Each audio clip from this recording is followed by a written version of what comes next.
Olá, esse é mais um episódio do Politiquei. Hoje estamos recebendo aqui Antônio Carneiro, ele que é pré-candidato a deputado estadual pelo Solidariedade, também superintendente da Secretaria de Esporte e Lazer do Estado de Goiás. Antônio, seja muito bem-vindo ao podcast Politiquei. Ô, Carlos, obrigado aí pela oportunidade, aos amigos do Politiquei. Estamos aqui abertos aqui para falar de política, de esporte, enfim, de tudo que a gente pode fazer pela sociedade de Goiás. A primeira eleição onde você, de fato, foi ali disputar o voto foi em 2018, na eleição para vereador. Inclusive, onde você foi muito bem votado, ficou como primeiro suplente, faltando muito pouco ali realmente para assumir a cadeira. E agora estamos aí perto de um novo desafio, né? Então, qual foi essa sua experiência, né, nessa primeira eleição? O que você está esperando agora dessas próximas eleições? Né? Quais são as expectativas em relação a esse novo desafio? Acho que toda eleição é dura, né? Conquistar o voto, graças a Deus a sociedade está cada vez mais questionadora, isso é bom para quem quer defender projetos. Essa primeira eleição foi uma eleição de muitos desafios, não só para mim, como para todos os candidatos. Uma eleição de pandemia, uma eleição que foi difícil chegar na vida das pessoas, independente da pandemia, as pessoas ainda estavam muito aversas a discutir política, a apostar em projetos de renovação. Então, foi um desafio, mas não me sinto derrotado. Foram 1.903 votos, muito suados, com muitas pessoas acreditando em tudo que a gente defendeu em Goiânia. Perdemos aí por 47 votos, 48, né? Porque se eu tivesse 47, quem ganhou empataria mais velho que eu. Aí ia ser mais complexo ainda. Mas, assim, foi um desafio muito positivo, Carlos, e eu tenho certeza que essa semente que nós deixamos em 2020 fez a gente amadurecer bastante, discutir novos horizontes, planejar um pouco melhor, né? Hoje nós estamos aí, enfim, vamos falar um pouco também da nossa atuação nesses 2 anos pós-eleição, que nos deram esse sentimento de construir essa pré-candidatura a deputado estadual agora em 2022. O sentimento de estar pronto, né, para esse novo embate. Sem dúvida, pronto, com humildade, claro, sabendo que nós vamos ter muitos desafios, mas pronto, com energia, com vontade, para realmente, se Deus quiser, chegar nesse resultado positivo em outubro. Antônio, você falou sobre uma semente que foi plantada ali em 2020, nas suas eleições para vereador, que com certeza, né, foi um importante marco ali na sua caminhada política, mas também houve uma progressão muito grande, principalmente nesses 2 anos, né, esse intervalo entre as eleições, onde você assumiu o cargo de secretário extraordinário do Esporte e Lazer do Estado de Goiás. Então, você pode falar um pouco mais sobre esse desafio, né, sobre esse período, esse crescimento que houve, e principalmente também sobre as bandeiras, né, que você quer levantar agora nessas próximas eleições. Sem dúvida. Eu estou hoje superintendente de esportes e lazer até 2 de julho, né, que é o período legal de renúncia de cargo, né, para descompatibilização eleitoral.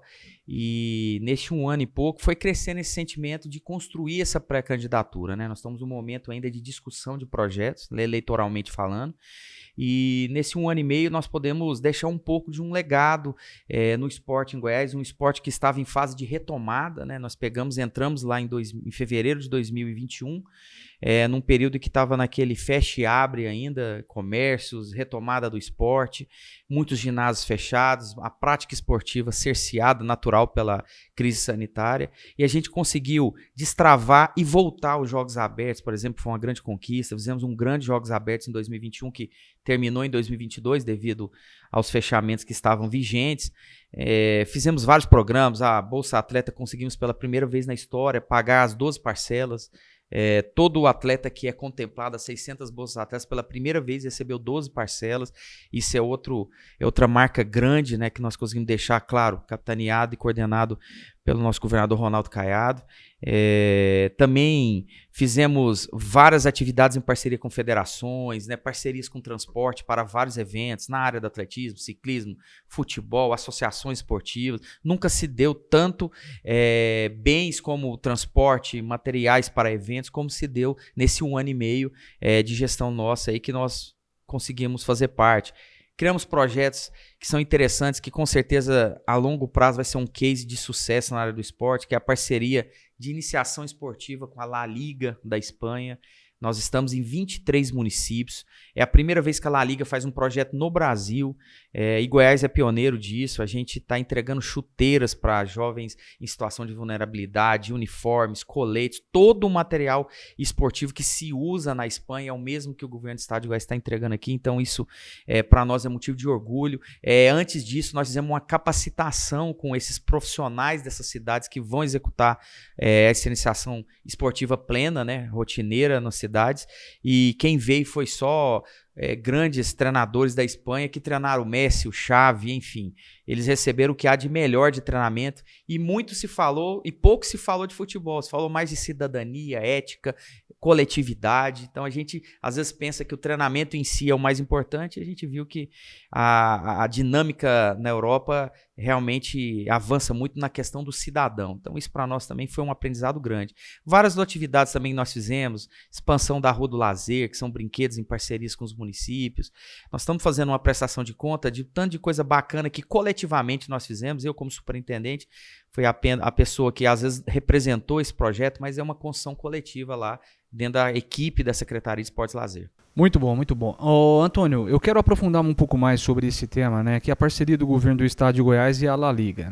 É uma parceria muito importante que vem trazendo realmente um benefício imediato na vida, principalmente das crianças e adolescentes, né, que estão sofrendo muito, né, com essa questão, principalmente da pandemia também e tudo mais. O senhor pode, então, por favor, né, nos explicar um pouco mais como que funciona, os benefícios, né, e, no seu ponto de vista, a relevância desse projeto na vida da sociedade goianiense ou goiana?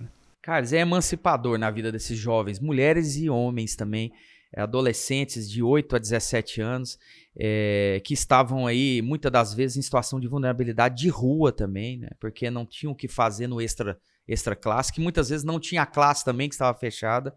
Então a gente sabe das perdas aqui, inúmeras perdas que tiveram, e principalmente na vida dessas pessoas, educacionalmente, esportivamente, culturalmente.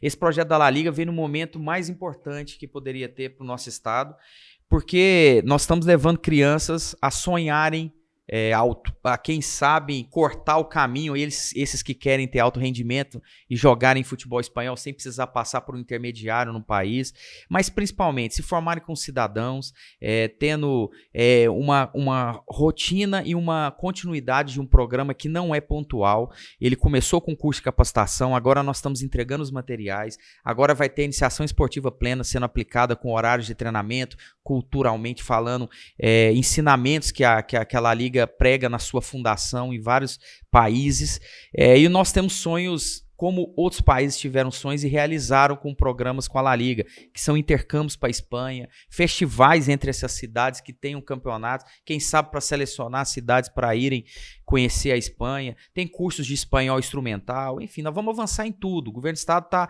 definido que o que aconteceu no mundo afora com a La Liga, nós vamos fazer aqui em Goiás também. Cara, que bacana, é um projeto realmente muito importante na vida da população, quero parabenizá-lo, né, pelo excelente trabalho que vem sendo desenvolvido. É muito bom mesmo a gente ver o empenho do estado de Goiás na vida ali daquelas crianças, em trazer um pouco de dignidade, né? E principalmente nesse momento onde nós passamos por muitos problemas, isso não deixa de ser uma atividade extracurricular para ocupar o tempo da criança ali, naqueles tempos que elas estão realmente ociosas, né? Mas, Antônio, eu quero, dando sequência aqui no aspecto político, né? Hoje você está inserido em um grupo muito consolidado, um grupo bacana também aqui em Goiás, que é o grupo do Solidariedade, né? Onde nós temos ali o Armando Vigílio como presidente estadual do partido, é isso mesmo, né? É o Solidariedade, o presidente do Solidariedade é o nosso ex-deputado federal, Armando Vigílio. Temos como maior representação política o deputado federal Lucas Vigílio, que coordenou um trabalho fantástico de montagem de chapa, não só eleitoral, nós criamos um grupo político da qual vamos ter chance real de fazer 2 deputados federais, temos uma chapa de estadual que com certeza fará de 2 a 3 deputados estaduais, fazemos cursos de capacitação desses candidatos, tivemos um online agora, vamos fazer um presencial dia 11 de junho, então, ou seja, a gente investe muito mais do que eleitoralmente, que é de fato o que faz chegar as pessoas ao poder, mas principalmente na formação desse candidato. O que nós queremos do Solidariedade para a sociedade. É isso que a gente tem colocado na cabeça de cada candidato, claro, escutando as opiniões dele, construindo uma tese em conjunto. preparando de fato o cidadão para o pleito, né? Para a vida pública, para fazer uma política de verdade, não a politicagem a qual estamos acostumados a ver, né, Antônio? Mas dando continuidade, Antônio, o que o cidadão pode esperar do Antônio Carneiro como pré-candidato agora, além de muito vigor, claro, mas também como candidato a ser eleito deputado estadual por Goiás? Quais serão as suas bandeiras, né, as suas lutas? Fala um pouco sobre isso, Antônio. Sem dúvida nenhuma, eu costumo falar, Carlos, que qualquer candidato que vai pleitear um cargo político, enfim, um espaço na gestão pública, ele tem que trazer a sua vivência como bandeira. Eu tenho uma vivência muito forte nesse 1 ano e meio com o esporte. E eu tenho que realmente querer ser, humildemente, esse representante do esporte. Tudo que eu vivi, toda a importância que o esporte causa na vida das pessoas, eu quero transformar isso em leis, em ações, em trabalho forte com as associações, organizar juridicamente essas associações, enfim, ter um trabalho muito focado no esporte, na área de parceria com as federações, enfim, a gente sonha alto e fazer o esporte de Goiás a médio e longo prazo ser representativo no país, como já mas ser de fato decisivo, né? Temos outras bandeiras também, nós como falamos de renovação política, a gente não pode deixar de tratar de áreas sensíveis, né, como a área do micro e pequeno empreendedor, ter um olhar clínico mesmo para as facilidades do bom negócio, né, que infelizmente a burocracia que é tão válida precisa ser melhorada e efetivamente melhorada juridicamente dentro dos poderes legislativos. Esse papel eu quero fazer lá, quero ajudar a ter um ambiente mais propício para um bom negócio, aberturas de pequenas e microempresas serem facilitadas, discutir o primeiro emprego, incentivos fiscais para as empresas, algum debate de projeto de lei que facilite essas empresas a contratarem a pessoa que busca o primeiro emprego, porque é quase aquela expressão do cachorro correndo atrás do rabo. A pessoa está buscando o primeiro emprego, mas como é que ela vai conseguir o primeiro emprego se as empresas exigem experiência? Então, um querendo uma situação, a empresa outra. Então, vamos tentar achar um meio termo, ter um foco claro nisso. E também, por uma experiência de vida, desde mais novo, desde meus 17 anos de idade, eu tenho um trabalho forte com a luta da agricultura familiar. Já pude conhecer vários assentamentos, Goiás afora, ver a importância do que é a agricultura familiar para o estado de Goiás, que representa 70% do que a gente faz aqui em Goiás, vem da agricultura familiar. Tem cidades que basicamente a agricultura familiar define a economia desse município.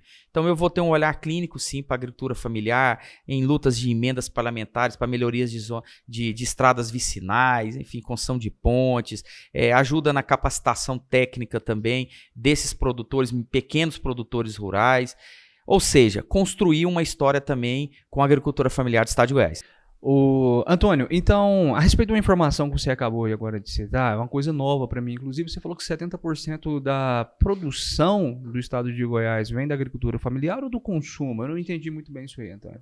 Do consumo em si, né? Mas, enfim, nós podemos pegar 70% dos municípios de Goiás e eles dependem da agricultura familiar. Você vai no Nordeste goiano, se não for 100% lá, a agricultura familiar que define, né? Você não tem grandes indústrias. O que, quem sabe, um dia a gente vai conseguir mudar esse eixo também, auxiliando a agricultura familiar a desenvolver esses municípios. Goiás realmente é um estado muito peculiar, né, quando se diz respeito à agricultura no geral, né? E a familiar realmente ela se torna cada vez mais importante nesse cenário, né? Pra você ter uma ideia, Carlos, tem cidades em Goiás que tem mais de 20 assentamentos. É mesmo? Flores de Goiás, por exemplo, tem um assentamento lá com quase 600 famílias, né? São Vicente. Você tem Baliza, que tem um assentamento que chama Osiel lá, que tem mais de 500 famílias. Então isso é expressivo demais. A agricultura familiar é muito pujante, principalmente nas regiões mais vulneráveis do estado, né? Ela define realmente a economia do município. Voltando para um tema então político, eu quero sua avaliação a respeito do governo Ronaldo Caiado, frente a esses 4 anos de governo. Eu acredito que você acompanhou do início ao fim, Antônio, não participando ativamente ali, né, num cargo às vezes no governo como você tem hoje de superintendente, mas politicamente falando, né, qual a importância desse governo hoje para Goiás como um todo? Carlos, eu costumo falar que o governo Ronaldo Caiado ele balizou as próximas gestões que virão na história de Goiás. Porque uma coisa que a gente tem que ter noção numa gestão pública eficiente e moderna é a responsabilidade dos compromissos que se fazem. O governador Ronaldo Caiado, ele não é um governador de obras faraônicas, de promessas que muitas das vezes não se tem um embasamento técnico e claro do que se realmente, quando e como vai ser feito. O governador Ronaldo Caiado, aquilo que ele comprometeu com os municípios em todas as áreas foi cumprido. Isso precisa virar um case para as gestões públicas, né? O que for comprometido e planejado com os municípios ao longo dos 4 anos tem que ser cumprido, desde a área habitacional, a área de recapeamento e reconstrução de rodovias e de estradas vicinais, enfim, avançou muito na área social, com vários programas que são inovadores aí na área da educação também, mantendo o IDEB em primeiro lugar. Então, isso tudo enfrentando uma pandemia que praticamente assolou o governo inteiro. Então, imagina, gente, o que a pandemia diminuiu de arrecadação do Estado, o que a pandemia atrapalhou muitas das vezes se conseguir chegar ao benefício do Estado na população, até pelos fechamentos. E mesmo assim o governo segue bem avaliado, comprometendo tudo que foi prometido em campanha e também durante a gestão tem sido cumprido.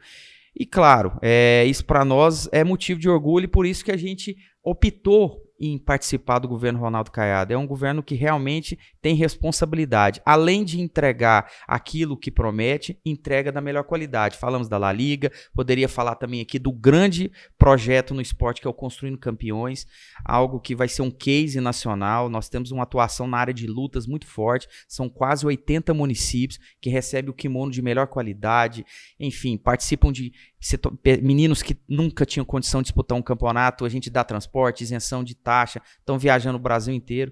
Ou seja, todas as áreas o governo Ronaldo Caiado tem deixado uma marca. E isso, claro, dá aquele sentimento que a gente espera, que é uma continuidade, que ele realmente opte, né? Ele está em uma possível candidatura à reeleição, e ele opte realmente para, nesses próximos 4 anos, se Deus e o povo goiano quiser dar essa oportunidade para ele, é o que a gente almeja, ele consiga agora, com um governo mais sanado, passou por várias dificuldades financeiras, consiga colocar e implementar projetos ainda mais ousados para o nosso estado. Como que você está vendo esse cenário, né, que está se formando aí com pré-candidatos ao governo do estado, por exemplo, com nomes de Gustavo Mendanha, Marconi Perillo, né, Volmir ali pelo PT, Major Vitor Hugo. Você acha que realmente vem uma ameaça muito grande aí pela frente ao governador na reeleição do governo Ronaldo Caiado?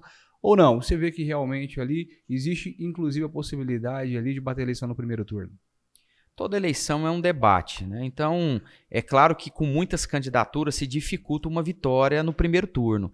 Mas hoje o governador Ronaldo Caiado, e a população tem sentido isso, ele é favorito para a eleição. Claro, nós vamos ter um debate todo aí a partir de agosto, de discussão, da gente mostrar tudo que a gente fez nesses 4 anos e com certeza toda a militância que defende esse governo vai estar aí pujante aí defendendo os programas que o governo implementou, mas é um debate com mais 4 candidatos fortes, né? São debates, o governador Marconi Perillo, o governador Marconi Perillo tem sua marca no estado, são 4 mandatos, mas tem uma rejeição grande também, com vários casos a serem discutidos juridicamente. Temos a candidatura do Major Vitor Hugo, que representa o modelo Bolsonaro, do presidente Bolsonaro. Isso também tem um eleitorado cativo, vamos saber se vai ser colocado esse voto casado. E tem a candidatura do ex-prefeito Gustavo Mendanha, com uma gestão bem avaliada, mas que é uma sucessão do ex-governador Maguito Vilela, que realmente deixou a casa pronta para ele, e ele, claro, soube também, com o mérito dele, deixar um legado também na cidade e vem com o seu debate. Mas nós achamos que o momento de Goiás é um momento de continuidade, um momento de implementação agora que nós passamos pandemia, saneamos o estado, que o governador Ronaldo Caiado recebeu ele em 9 meses de atraso de bolsa universitária e vários programas, enfim, colocamos tudo em dia, agora é a hora de implementar os nossos programas. A sociedade vai enxergar isso. Política não se vive só de elogios, também não só de críticas, né? No entanto, uma das principais críticas da oposição ao governo Ronaldo Caiado é em relação a como ele conduziu realmente ali o processo, principalmente comercial, dentro da pandemia, né? Também críticas relacionadas, por exemplo, ao imposto do ICMS dos combustíveis, que que é um fator de sofrimento para o Brasil inteiro, não só para o estado de Goiás, o preço do combustível hoje, né? A alta da inflação realmente não é uma atribuição propriamente do governo, que todo brasileiro hoje está sofrendo, mas são críticas, né, ao coronelismo, né? A oposição cita muito esses termos, né? Coronelismo, essas coisas todas. Como que você, então, vê e reage a essas situações, já que hoje você também pertence ao governo do estado de Goiás, né? Naturalmente, a gente tem erros e acertos em qualquer governo. Mas você acha que realmente há erros nesse... Existe razão nessas ponderações? Eu costumo falar, Carlos, que um governador, em momentos de crise, e a crise sanitária que nós vivemos foi algo inédito no mundo, inédito e que muitas pessoas até o primeiro ano não sabiam nem como se realmente organizar com essa crise. Nós achávamos que ia acabar com um ano, demorou 3 e estamos passando ainda essa crise. Então... líderes precisam ter posições enérgicas em momentos de dificuldade. O governador Ronaldo Caiado, ele não se furtou disso. Ele se colocou, botou a cara à tapa.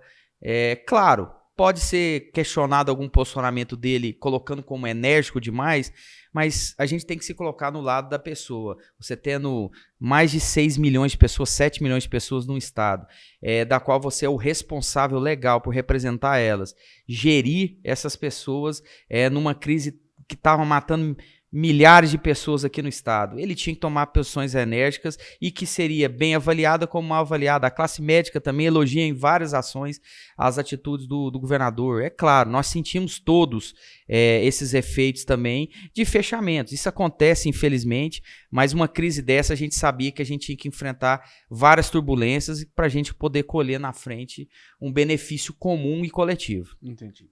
Perfeito. Olha, nós estamos já aproximando aqui do fim do programa. Eu quero convidar vocês que estão nos assistindo, então. Tá gostando da conversa? Compartilhe com seus amigos, tá? Vamos apresentar aí o Antônio Carneiro como pré-candidato estadual, mais uma opção, né, de um goiano que está disputando um pleito agora em 2020. Joga lá no grupo do WhatsApp, se inscreva aqui no nosso canal, acompanhe também o Antônio aqui nas redes sociais, vai aparecer para vocês aqui o arroba, né, do Instagram, do Facebook e tudo mais, para vocês ficarem por dentro de tudo que está acontecendo na vida política de Antônio Carneiro e acompanhem-nos aqui no Politiquei para saber dele e muito mais outros candidatos que já passaram por aqui, Antônio, muitos inclusive com muitas pautas importantes e discussões importantes também para o nosso desenvolvimento do nosso estado de Goiás. Que legal. E do Brasil como um todo, né, Antônio? Isso é importante também ser discutido. Inclusive, falando no Brasil como um todo, queria saber a sua opinião, então, na esfera federal, né? Como que Solidariedade está se posicionando nesse cenário todo, né? Numa polarização que hoje existe entre Bolsonaro e Lula. Qual que vai ser o seu papel também aqui em Goiás? Vai ser um papel mais neutro ou não? Tem uma bandeira específica que você hoje defende? Pode falar, então, um pouco mais sobre isso? O Solidariedade, nacionalmente, ele vai apoiar o ex-presidente Lula, mas ele liberou os estados para que eles caminhem de acordo com as suas convicções e identificações. Eu costumo falar, e de verdade isso não é ficar em cima do muro, que nós precisamos pegar o que há de melhor e implementar, independente de bandeiras ideológicas. Nós tivemos avanços sociais fortes com o governo Lula, mas crises de corrupção institucional muito acelerada. O governo Bolsonaro acelerou alguns ministérios, na minha opinião, que estão muito bem vistos, como o Ministério da Infraestrutura. Tarcísio fez um espetacular trabalho, se diminuiu essa questão de corrupção alastrada na instituição federal. É claro que a gente sabe que é incontrolável ações isoladas, né? Ninguém controla 100% da sua gestão, mas é inegável que há um avanço nessa luta de combate à corrupção. Mas também tem excessos, debate de costumes que não deve ser colocado em pauta numa gestão pública. Então eu tenho críticas aos extremos. Então eu busco, sinceramente, independente de quem passou na presidência da República, buscar aquilo que aconteceu de melhor. E eu falo isso, se você voltar na minha campanha para vereador, eu falo isso abertamente em vários vídeos que eu fiz. Às vezes a gente quer inventar a roda, às vezes vamos copiar o que já acontece de bom. Então, ou seja, várias atitudes que o próximo presidente da República que copia o que foi bom na área social do governo Lula, e que copie esses avanços nas instituições que o governo Bolsonaro deu, essa seriedade em algumas ações importantes na área de infraestrutura, celeridade em obras, enfim, ache um meio termo nisso, vamos buscar consensos. Um presidente da República, ele não é eleito, ele não é um concurso público, da qual você faz uma depuração. Nós fazemos uma apuração. Então, nós temos que escolher, de fato, quem represente a classe A a E. Isso que falta muito no país. A gente enxergar que um cara que representa a classe E e o outro que representa a classe A, enfim, essa luta de classe que tem que acabar uma hora ou outra. Essa divisão do país, quem perde é nós mesmos. Não que não tenha que ter uns extremos, eles têm que ter palanques representativos, uma hora ou outra assuma a presidência da República. Mas eu busco candidatos que busquem o consenso, que reconheçam avanços de qualquer governo que teve no país e que, claro, corrijam o erro e não tenha compromisso com o erro. A gente tem que acabar com essa vaidade ideológica que tem acabado com vários avanços que o Brasil poderia ter a curto prazo e não teve. Antônio, falamos até aqui sobre política, mas vamos agora realmente adentrar o fim do programa falando um pouco sobre sua vida pessoal. Você pode nos apresentar um pouco sobre, então, sua vida pessoal, as suas crenças, né? Quem é o Antônio, de onde o Antônio surgiu e tudo mais, para que todos nós, né, possamos conhecer um pouco mais sobre a sua história? Cara, que legal essa pergunta. Eu sou católico, praticante, professo a minha fé com muito amor e devoção, sou casado há poucos meses, né? Tô vivendo ainda a fase boa, né? Brincadeira. O casamento maravilhoso aí com a minha esposa, tem 7 meses de casado, enfim, me acompanha muito, vocês sabem, ela é advogada, vocês sabem que não é fácil acompanhar a vida pública de quem escolhe realmente entrar no meio. Você tem uma dedicação quase que exclusiva para o debate público, e o estado de Goiás é gigantesco. Quando você tira para viajar para alguns lugares, você anda 1.000 quilômetros, 1.200 quilômetros numa semana, passa 6 dias fora de casa, mas é o que a gente sonha e ela comunga comigo em todos os momentos desse sonho meu e como eu também comungo com os dela também agora avançando aí na carreira jurídica. Eu sou um cara apaixonado realmente pelo que eu faço, sabe, Carlos? Toda pessoa, independente do que ela faz, seja na política, na iniciativa privada, enfim, onde ela se sinta mais à vontade, ela tem que ser apaixonada pelo que faz. Ela tem que ter, primeiro, gratidão a quem fez ela chegar a tudo isso, a minha família, meus pais, minhas irmãs, que nos aguentam, né, nos nossos defeitos principalmente, que nos propiciam todas as facilidades que a gente conseguiu ter para chegar nesses objetivos. Então, sou um cara muito ligado à família, muito ligado aos meus amigos, mas sempre levando essa palavra gratidão e lealdade como objetivo particular. Perfeito. Fico feliz, então, de saber desse teu lado também, conhecer um pouco mais sobre Antônio Carneiro. Então, fique à vontade agora também, Antônio, para se despedir daqueles que nos assistem, né? E, claro, aproveita aqui para pedir o seu apoio aqui para essas eleições. Hoje já não pode pedir o voto ainda, né? Mas fique à vontade mesmo aí, então, para se despedir do pessoal. Gente, eu achei muito bacana esse papo aberto aqui, né, Carlos? Com o Politiquei, com todo mundo que está nos assistindo. Eu quero deixar, como várias pessoas boas na política têm deixado, a gente foca muito nos ruins, mas tem muita pessoa boa que vai disputar cargos até parecidos com o que eu pretendo entrar ainda mais para frente, mas que a gente tem que valorizar as boas ações. E eu quero ser uma pessoa como essas pessoas e, quem sabe, deixar um legado. As pessoas reconheçam em Goiás, poxa, o Antônio Carneiro foi bacana para esse segmento, ele conseguiu avançar nisso, ajudou naquilo, é um cara presente, transparente, a gente tem que ouvir as pessoas. É claro que quando a gente coloca um projeto, a gente fica tão focado nisso que a gente tem que tomar cuidado de não se tornar dono da verdade. E eu tenho a humildade necessária de corrigir rumos.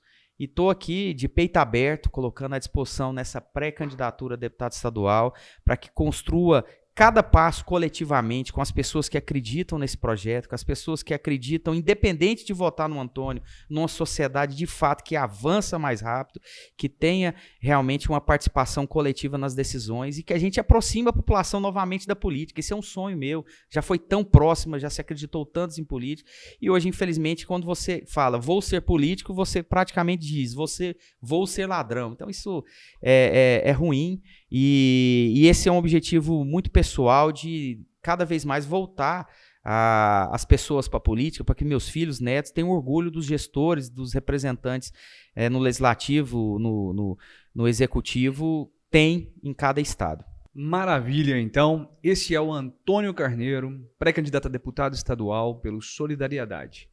E, Antônio, muito obrigado por participar aqui do Politiquei. As portas estarão sempre abertas. Inclusive, volte mais vezes aí na época da candidatura realmente para pedir o voto para o eleitor e falarmos um pouco mais sobre essa construção que já se iniciou há bastante tempo. Muito obrigado mesmo a você que está nos assistindo até agora.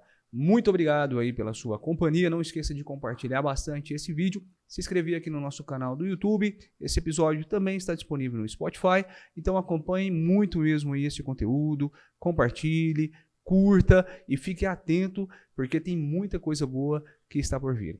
Muito obrigado e até a próxima.